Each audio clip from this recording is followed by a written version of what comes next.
Sup, Gorehound here. I got another first impressions video lined up for you today.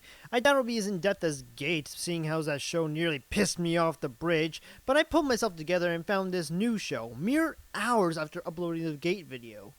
Overlord. Now I did a basic wiki check. It's based on a light novel and recently became a manga before getting the anime treatment. Now, before I go any further, this show is already stepping into a genre that's been setting the bar very low as of late. Looking at the recent history of anime like this, probably the only ones I've liked so far were No Game No Life and Log Horizon. One of them was a fan service satire that was a borderline parody of itself, and the other tackled exactly what real players of an MMO would do if they were actually stuck in an MMO. Overlord's a tough show to read into tonally, since it can very well be taking elements from both of these series, with limiting levels of success. Normally I would give my whole spoilers ahoy spiel, but honestly, this episode was very uneventful, even by the genre standards. Nothing in this episode screamed important or significant. It just seemed like the essential speed bump a series like this has to go through before jumping straight into the action. Don't believe me? The episode can be pretty much summed up in less than a minute. The main character is trapped for some unknown reason and spends the better part of the episode learning the mechanics of his newfound power and what to do with himself, now that he became the undead warlord he built in the game 12 years ago. See? Save yourself the 24 minutes, unless you're dead set on watching the series from beginning to end. Despite the show having the overused plot of being trapped in a video game, only one player is actually trapped in the world so far. This is actually a decent change of pace for this kind of anime. Rather than focusing on a group of people, the writers decided to focus on one guy interacting with his loyal NPCs.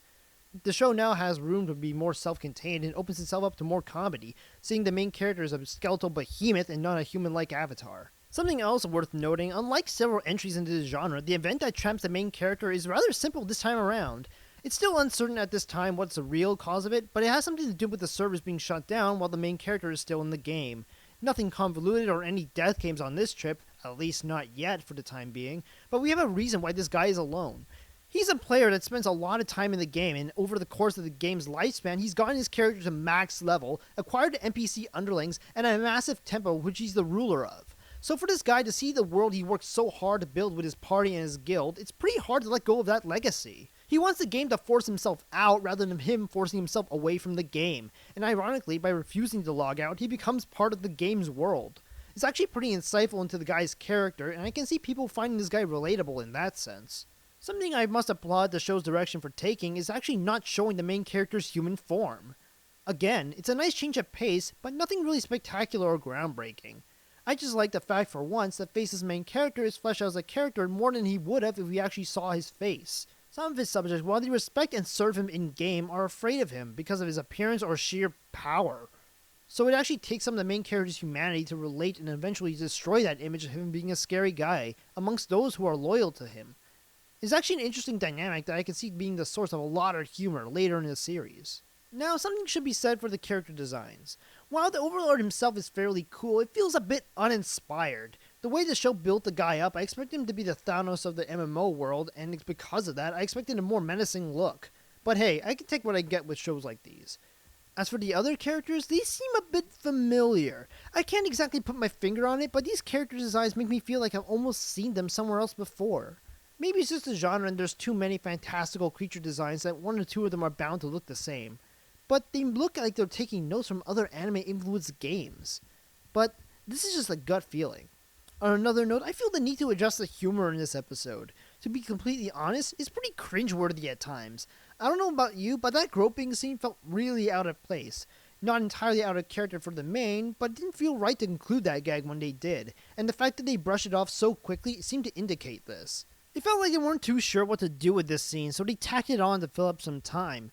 Otherwise, the situation of a person being literally trapped in the body of a character he built in an MMO, especially looking the way he does, and playing the act of how he would interpret his character to be in-game, is pretty funny on its own. It's out there, but it's silly and lighthearted enough to get something out of the relatively dull episode. Some interesting observations I noticed was the party messaging system that would normally be used by real player characters are now being applied to NPCs. This is an interesting change, and one that stems from the fact that this guy is alone in his universe and has no real players to talk to him. Having the NPCs communicate through this system is actually a very cool mechanic, and one that would bring up some interesting ideas to the table. Another interesting observation is with the game itself. It's not explained in this episode how dynamic the DMMO RPGs are, aside from a few lines. This would normally bother me, but in this case I welcome it. Other series before it have gone into unnecessary detail about the technology used to run the game, that the technology overshadows the actual game itself. Having the technology in this case be largely irrelevant is actually a welcome change of pace, and one that I hope speeds up the plot of this series. On a personal note, I like that the series is explaining its core mechanics as the series progresses. For me, it's extremely important for the game world to establish what players can or cannot do. Whilst the series has yet to go all out on that front, I do hope that you continue this in the future. Shows like SAO hardly even explain the core mechanics and leave it up to the viewer to make sense of what the hell is happening, with no context other than a player is fighting something. Log Horizon gave the viewer all the context they needed to understand the core mechanics, and even some new mechanics that he explained later on. It really enriches the world to have stuff like this fleshed out, rather than be left on the back burner. Final thoughts. While the show is off to a slow start, I can definitely expect some decent things to come out of this series. It's only 13 episodes, so I don't expect it to follow the books to a T as I haven't read them. What I do hope to see is some action in future episodes, and hopefully some more world building in episodes to come, while still maintaining the same contextual insight into the mechanics of the game. If they manage to do that, then Overlord just might be the MMO anime that will bring new life to this dying genre.